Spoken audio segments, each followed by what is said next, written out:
Everyone, आज हम पढ़ेंगे लाइफ का एक प्यारा सा थीम, जेनेटिक इन्फॉर्मेशन। हमारे माता पिता ने हमें दिया ना डीएनए। तो थीम क्या है? इन्फॉर्मेशन। थीम क्या है बच्चा लोग? Genetic information. अच्छा, आपको तो ये सब पता ही है कि आपको माँ बाप लोग ने बनाया है ना? उनके डीएनए की कृपा से आप बने हो, वो सब चीज़ जानते हो। तो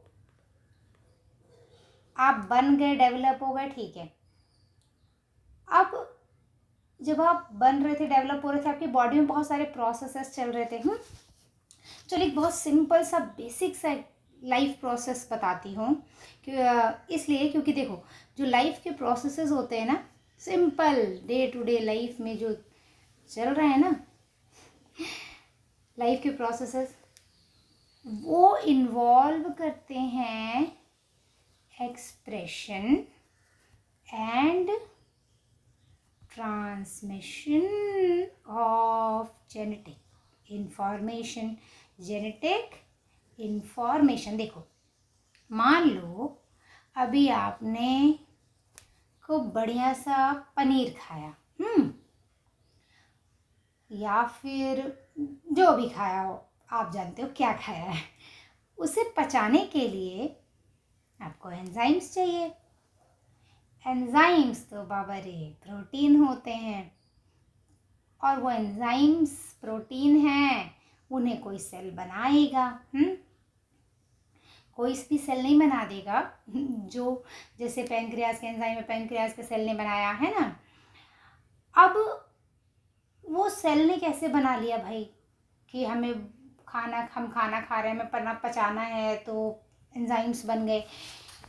एक्सप्रेशन हुआ जेनेटिक इंफॉर्मेशन का। जैसे जो सेल होता है उसमें न्यूक्लियस होता है, न्यूक्लियस में डीएनए होता है, डीएनए के पास पूरा इंफॉर्मेशन होता है, जेनेटिक इंफॉर्मेशन की भाई ये जीन है, डीएनए में जीन होता है। ये सब हम पढ़ेंगे, ठीक है? तो ज़्यादा टेंशन नहीं लेने का कि सेल का न्यूक्लियस है, न्यूक्लियस में डीएनए है, डीएनए में जीन है। जीन जो है, जीन से कैसे बनेगा, मतलब जीन को पढ़ करके, जीन के सीक्वेंस उसमें जो होता है न्यूक्लियोटाइड्स का, उसको पढ़ करके कैसे बनेगा प्रोटीन, वो सब हम पढ़ेंगे जीन एक्सप्रेशन में। तो सिंपली इस इंफॉर्मेशन की वजह से एक प्रोटीन बन जाएगा, है ना? जैसे हमने कहा आपका खाओ पचाओ सिस्टम के लिए हमें एंजाइम्स चाहिए, तो बन गया प्रोटीन और पच जाएगा खाना। कौन सा प्रोटीन बन गया? एंजाइम्स। तो उसमें एक्सप्रेशन हुआ जेनेटिक इन्फॉर्मेशन का। अच्छा, एक और चीज़ बोलते हैं, जैसे ट्रांसमिशन ऑफ जेनेटिक इन्फॉर्मेशन में, ये तो आपको पता है कि एक सेल डिवाइड करेगा तो 2 सेल बनेंगे। तो एक सेल में जो भी जितना भी डीएनए होगा, है ना, वो डॉटर सेल्स में जाएगा। चलो एक सिंपल से एग्जांपल देते हैं। गुड़िया है मेरी, खेलती रहती है, बच्चे तो गिरते ही गिर जाती है, घुटने उठने में छिल गया, तुरंत ठीक हो जाता है ना। आप हो, आपके घर में बच्चे हैं, किसी का भी चाकू से थोड़ा बहुत कट गया, ठीक हो जाता है। कैसे ठीक हो जाता है भाई? क्योंकि स्किन पे जो सेल्स हैं उन्होंने मल्टीप्लाई किया और नए सेल्स बन गए। तो जो नए सेल्स बने हैं पुराने सेल्स से, है ना, उनमें भी वही इंफॉर्मेशन हुई, ट्रांसमिट हो गया जेनेटिक इंफॉर्मेशन इन सेल्स में, और आपका घाव भर गया, चोट ठीक हो गया। तो जो लाइफ के सिंपल से प्रोसेसेस है, जैसे मैंने बोला एक हीलिंग हो गया, है ना, कि चोट हील हो रही है, खाना पचाना डाइजेशन हो गया, सब सिंपल प्रोसेसेस जो है ना, लाइफ का कोई भी प्रोसेस जो है वो बिना डीएनए की कृपा के हो नहीं सकता। There will be expression and transmission of genetic information.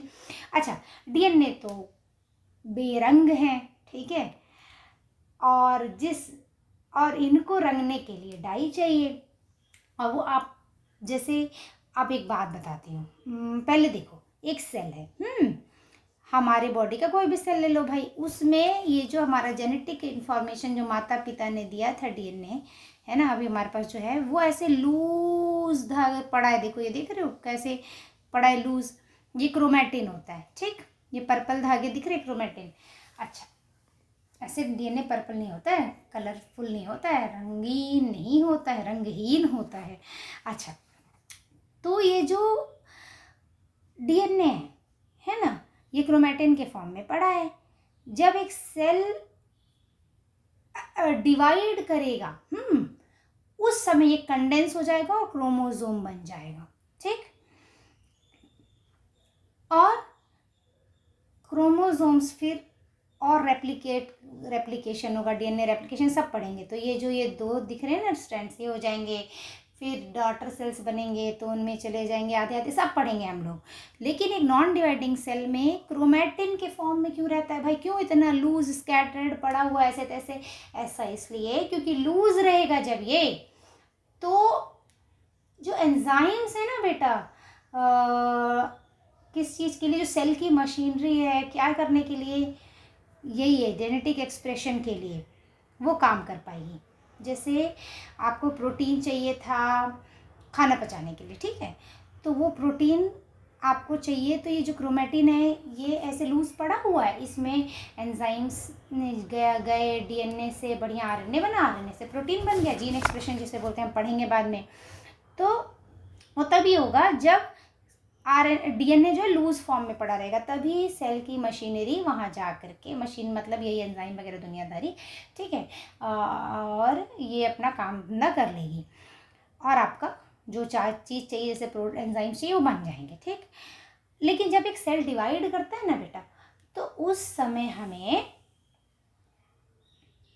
Condense form में चाहिए क्रोमैटिन, क्योंकि माता पिता वाला सेल पेरेंट सेल से डॉटर सेल्स में जाना है, ठीक है। माता पिता वाला मतलब ऐसे मम्मी पापा अलग अलग नहीं आ गए एक इंसान की बॉडी में, सिंपली ऐसे बोल दिया मैंने कार्टून टाइप से कि एक सेल है पेरेंट सेल, उससे डॉटर सेल्स जो नए बनेंगे उसमें जेनेटिक इन्फॉर्मेशन जानी है, तो आपको क्रोमैटिन को कंडेंस करके क्रोमोसोम बनाना पड़ेगा and then that will be transmitted to the daughter cells, ठीक है। अब देखो, हमें देखना है कितना सुंदर दिखता है ये डीएनए।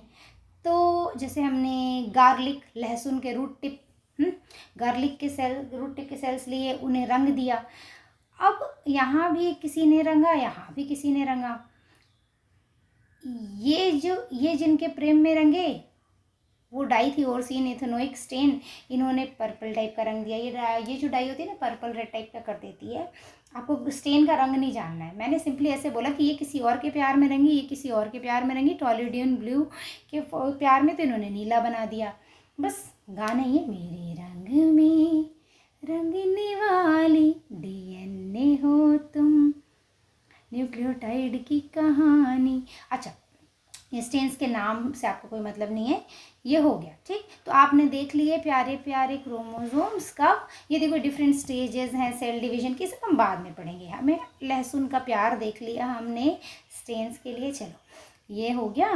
तो आपको ऐसे देखना है डीएनए को, तो रंगना पड़ेगा।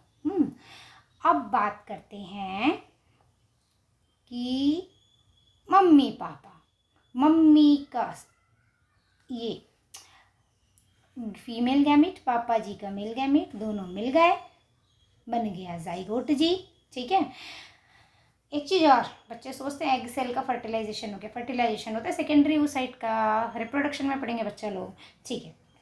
जाइगोट बन गया, यही वो सेल है जिससे हम बने थे, जिससे आप बने थे, ठीक है। तो इसमें सारी जेनेटिक इन्फॉर्मेशन है कि आप कैसे डेवलप हो गए बच्चा, आप कैसे डेवलप हो गए, आप कैसे इस एक सेल से एक दिन ऐसे पैदा होके निकलोगे, ठीक। तो ये एक फर्टिलाइज्ड एग था, जाइगोट बन के कैसे ये इतना बड़ा प्यारा सा बच्चा बन गया जो बाहर निकल के, जैसे मेरी गुड़िया रानी मुझसे बाहर आ गई थी। तो ये जो पूरा प्रोसेस हुआ एक सेल से 2 से 4, ठीक है। अब इसमें इंफॉर्मेशन जा रही थी, जैसे सेल डिवाइड होते थे, जो भी जेनेटिक इन्फॉर्मेशन थी वो नए नए सेल्स में जाती गई। एक चीज़ और, ऐसा नहीं कि यहाँ सिर्फ सेल डिवीजन हो रहा है, ठीक है। हम बोलते हैं कि बच्चा डेवलप हो रहा है, ठीक है, तो डेवलपमेंट में सिर्फ सेल डिवीजन थोड़ी हो रहा है, डिफ्रेंशिएशन भी हो रहा है। सेल डिवाइड करते हैं, सेल्स डिवाइड, ठीक है, सेल्स डिफ्रेंशिएट। जैसे हम पढ़ेंगे जब रिप्रोडक्शन, तब बताऊंगी कि कैसे ये जो बच्चा होता है, इसमें जो ये सेल्स होते हैं फाइनली अलग अलग ऑर्गन्स के सेल बन जाते हैं। जैसे आँख में है हमारा लेंस, ठीक है, वहाँ का सेल बन जाएगा। तो अब अगर एक सेल डिफ्रेंशिएट होके वो आँख वाला सेल बन गया, ठीक, तो वो आँख वाला जो आई लेंस का मान लो सेल बन गया, ठीक है, आई के लेंस का सेल बन गया, तो आई के लेंस का ही काम में फिर वो जब डिवाइड होगा तो आई के लेंस का ही सेल बनेगा। फिर ऐसा नहीं कि स्किन का सेल बन जाए। अगर इस बच्चे में सेल डिफ्रेंशिएशन के बाद कोई सेल स्किन का सेल बन गया तो फिर वो फर्दर जब डिवाइड करेगा, जैसे मैंने चोट का एग्जांपल दिया, तो स्किन का ही सेल बनेगा, कोई और सेल नहीं बन जाएगा। तो डिफ्रेंशिएशन होता है। लिवर के सेल बन चुके हैं अगर डिफ्रेंशिएट हो गए, तो फिर अगर कुछ प्रॉब्लम लिवर में होती है तो वो सेल डिवाइड करके लिवर का ही सेल बनेगा। तो वो होता है हमारा डेवलपमेंट, है ना। तो ये सारी इन्फॉर्मेशन आती है। जैसे मैं बोलूँ कि मैं अगले लेक्चर में ना आपको आई के लेंस का एग्जाम्पल दूँगी, कि आई के जो लेंस होते हैं उसमें स्पेशल सेल्स होते हैं, लेंस फाइबर्स बोलते हैं, उनके अंदर स्पेशल प्रोटीन्स बनते हैं, क्रिस्टलिन प्रोटीन, सब बताऊंगी मैं। तो उसी सेल के अंदर वो प्रोटीन क्यों बना, क्यों नहीं वो हमारी स्किन के सेल के अंदर प्रोटीन बन गया।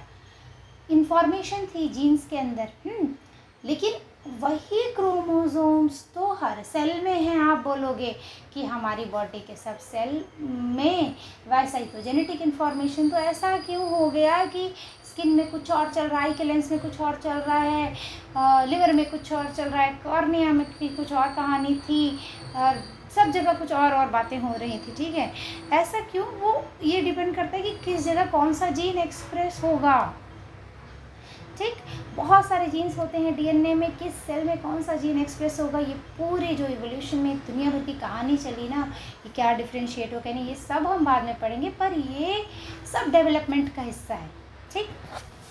अच्छा, अब एक बात बताती हूँ, कोई पूछेगा कि यूनिट्स ऑफ इनहेरिटेंस क्या है, तो हम क्या बोलेंगे, जीन।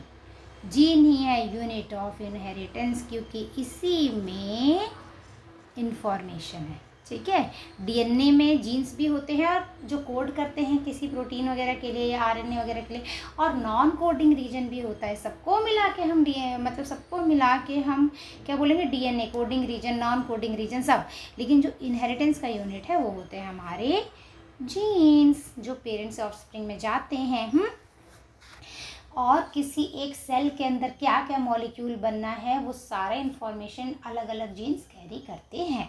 मैंने एग्जांपल दिया ना कि आई के लेंस में जो आई के लेंस का प्रोटीन बनना है, पैंक्रियाज के सेल में अगर इंसुलिन हार्मोन बनना है तो उसका इन्फॉर्मेशन वो उस सेल में जो जीन्स हैं उनके पास है, ठीक।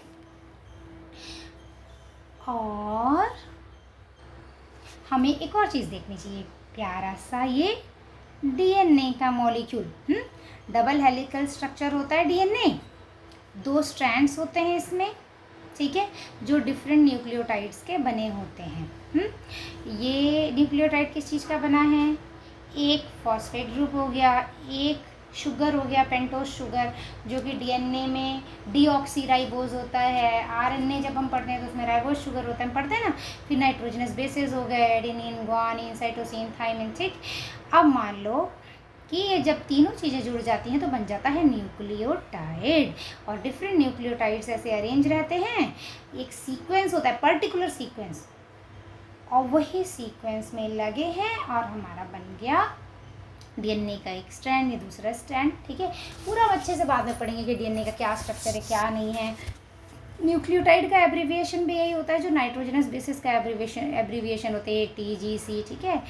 और देखो डी, जैसे एक एग्जांपल बताऊं, मान लो यहाँ पे नाइट्रोजनस बेस है एडेनिन और शुगर है डीऑक्सीराइबोज, तो ये कौन सा न्यूक्लियोटाइड बन जाएगा, डीऑक्सी एडिनोसिन मोनोफॉस्फेट, DAMP, ठीक है।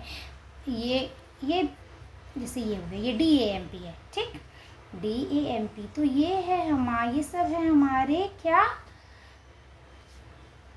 डीएनए बनाने वाले यूनिट्स, ठीक है। ये छोटे छोटे जो मॉलिक्यूल्स है ना बेटा, ये जो डीएनए का मॉलिक्यूल है प्यारा सा, ठीक, ये लंबा लंबा मॉलिक्यूल, हाँ, ये बना है हमारा न्यूक्लियोटाइड्स के पर्टिकुलर सीक्वेंस में लगने से। तो जो बिल्डिंग ब्लॉक्स हो गए किसी चेन के, वो क्या बोलेंगे? न्यूक्लियोटाइड।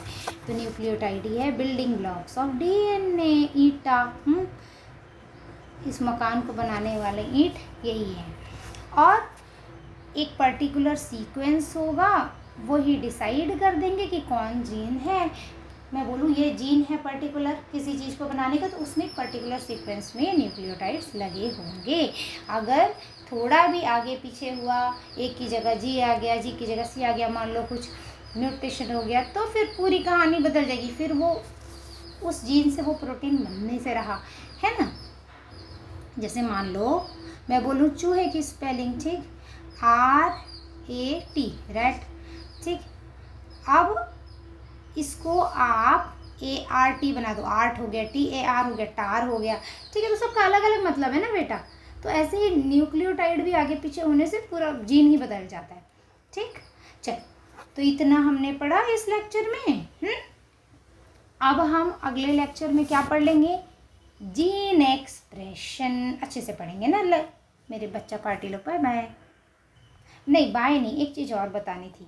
कोई बच्चे पूछते हैं मैम क्रोमेटिन कितने होते हैं, क्या पूरा एक ही धागा होता है? नहीं, क्रोमेटिन भी 46 ही होते हैं। जैसे क्रोमोसोम होता है ना 46, क्या क्रोमेटिन ही तो कंडेंस होकर क्रोमोसोम बनेगा ना एक सेल में। तो 46 क्रोमोसोम्स होते हैं, तो क्रोमेटिन भी तो 46 ही होगा ना, जिससे बना है क्रोमोसोम कंडेंस होके। ओके बच्चा, बाय बाय।